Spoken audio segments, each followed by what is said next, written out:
Et voilà, nous sommes de retour à l'émission Simplement plein air et avec moi pour parler du Grand Nord, pour avoir des nouvelles du nord du Québec, Monsieur Sylvain Paquin, Animal Paquin. Salut Sylvain.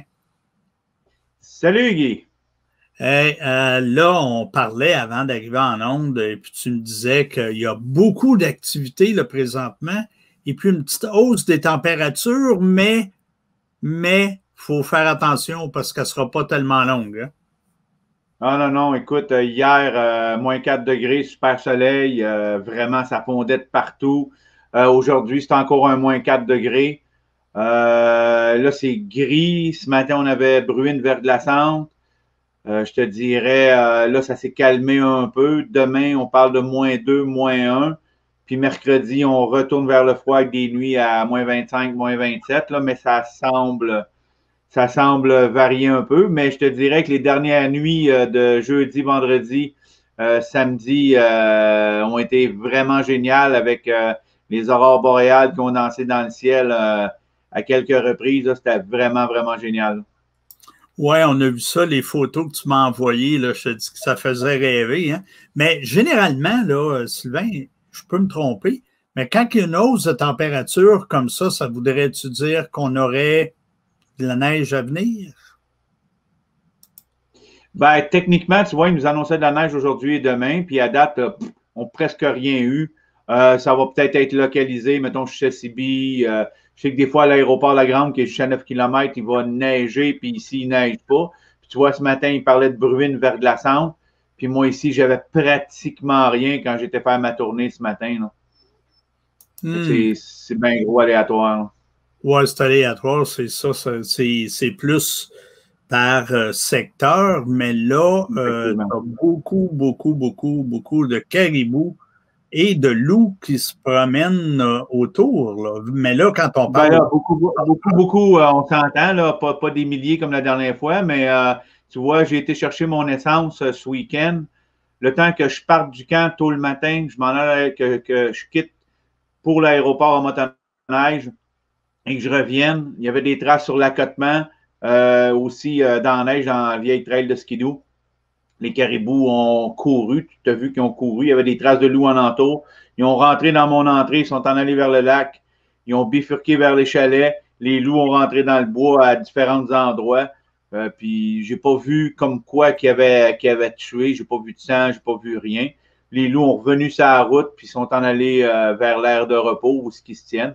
Ils sont très, très mobiles, beaucoup de perdrix, traces d'orignal aussi dans le secteur, je te dirais. Ils doivent sentir le redoux, là, mais des traces de caribou, il y en avait un petit peu sur la fin de la semaine passée en entour de l'aéroport. Fait que je te dirais, avec les fois qu'on a eues, ben, ils vont bouger un petit peu plus, le redoux. Donc, tous les matins ou tous les soirs, ben, on fait une petite virée, voir qu'est-ce qui a bougé. Parce que c'est le temps, là, fin janvier, fin février plutôt, début mars, là, les journées rallongent énormément. Là, surtout avec le petit redoux. Et ce matin, je me suis fait réveiller par probablement un grand-duc qui était sur ma corniche. Là. Les chiens sont m'ajappés. Puis j'ai réussi à l'enregistrer.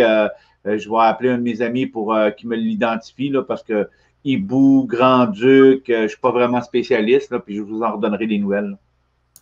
Oui, puis là, juste pour informer ceux qui ne connaissent pas vraiment ça, là, le caribou et l'orignal, comment tu fais pour différencier tes traces? Les pistes qu'ils vont faire? Ah, écoute, c'est pas compliqué. Le caribou, ça ressemble à deux macaronis. C'est vraiment tout petit. Ça ressemble à deux macaronis, puis il y a deux petits bouts en arrière. Tandis que l'orignal, je veux dire, la grosseur qu'il a, les deux pattes bien pointues par en avant, je veux dire. Puis l'orignal, quand il se promène dans 3 pieds de neige, je vais te dire, il cale pas à peu près. Là. C'est sûr que dans sentiers qui sont bien tapés en entour du camp, ça a un peu plus de portance, là, mais je vais dire, il y a une méchante différence de grosseur de pattes. Là. Vraiment, là, c'est assez impressionnant. Là. Donc, là, pour les auditeurs qui ne sauraient pas, là, ben voilà, on a l'explication. Moi, je le savais, là, mais je voulais juste pour le bénéfice de nos auditeurs.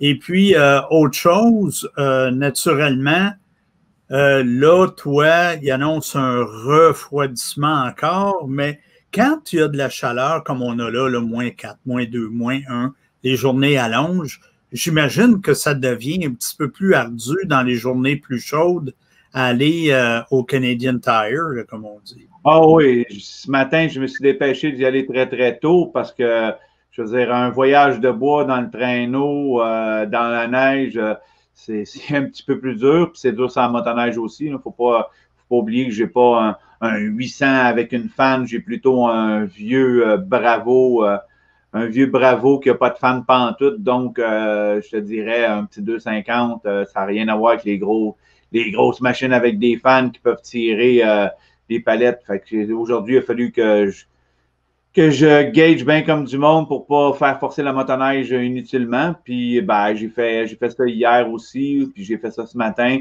Comme ça, je devrais être bon demain, puis pour les prochains jours. Puis quand il va faire plus froid, ben, je vais y retourner. Je me suis sorti du bois, j'ai mis ça de côté en espérant que je me le fasse pas bulldozer. Je ne penserais pas, là. Mais il est carrément à côté du gros tas de bois. Fait que non, on se prépare parce que c'est pas fini. Hein. Nous, de la neige, c'est, je te dirais, jusqu'à la fin du mois de mai. Hein. Fait que, Ouais, ouais, c'est ça. Et puis, une autre chose aussi, Sylvain, on parlait de loup tantôt. Là, oui. la femelle doit commencer à être un petit peu moins mobile tranquillement. Là. Elle va faire mise boc hein, là, pour ses louveteaux.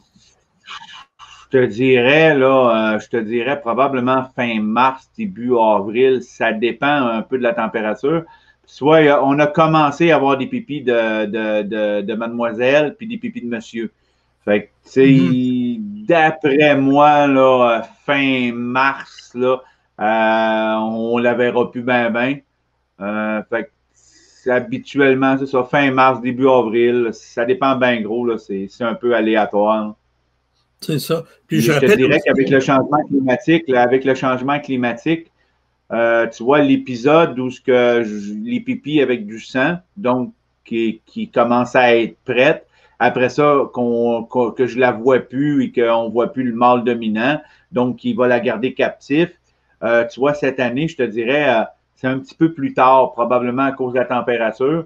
Mais quoi, je ne suis pas biologiste, je peux pas m'avancer, mais moi, ce que je vois depuis toutes ces années à les suivre, c'est qu'il y a vraiment un changement là, au niveau de la meute, au niveau de l'accouplement. Je te dirais peut-être une semaine, 2 semaines de différence.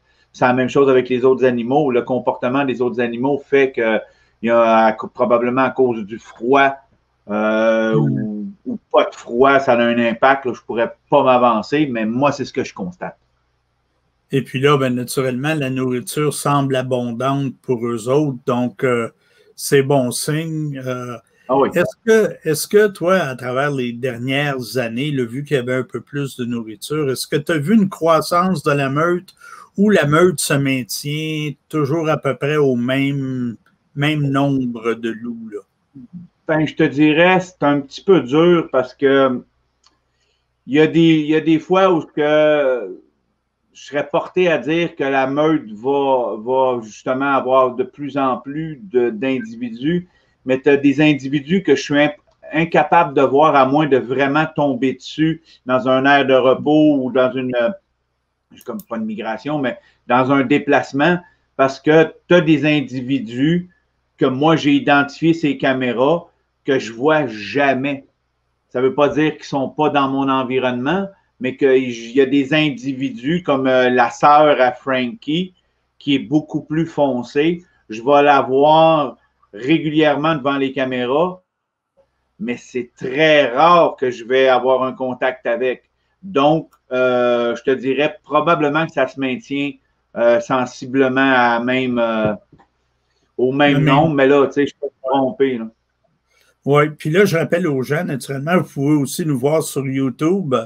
Pour les gens qui nous écoutent, vous pouvez aller sur la chaîne YouTube de Simplement Plein Air et 2 fois par semaine, 1 fois par semaine, je devrais dire, je mets les capsules de mon ami Sylvain. Donc, hop, là, on vient de perdre notre ami Sylvain. On a perdu du moins l'image de Sylvain présentement. Donc, Si tu nous écoutes, Sylvain, écoute, on aimerait bien ça que tu nous reviennes. Mais entre-temps... moi, j'ai eu comme un genre de coupure, là. Et voilà, ouais, je suis là. notre ami est revenu.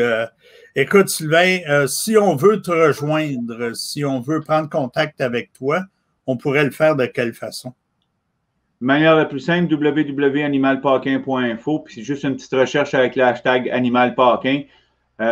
Écoutez, envoyez-moi des messages, je suis toujours disponible et je commence à prendre des réservations à partir du 1er mars. J'en ai déjà un peu, là, mais officiellement, ma saison touristique pour 2021 commence le 1er mars.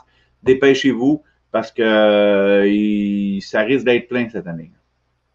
Et voilà, c'était M. Sylvain Paquin et nous, on retrouve Sylvain la semaine prochaine. Salut tout le monde.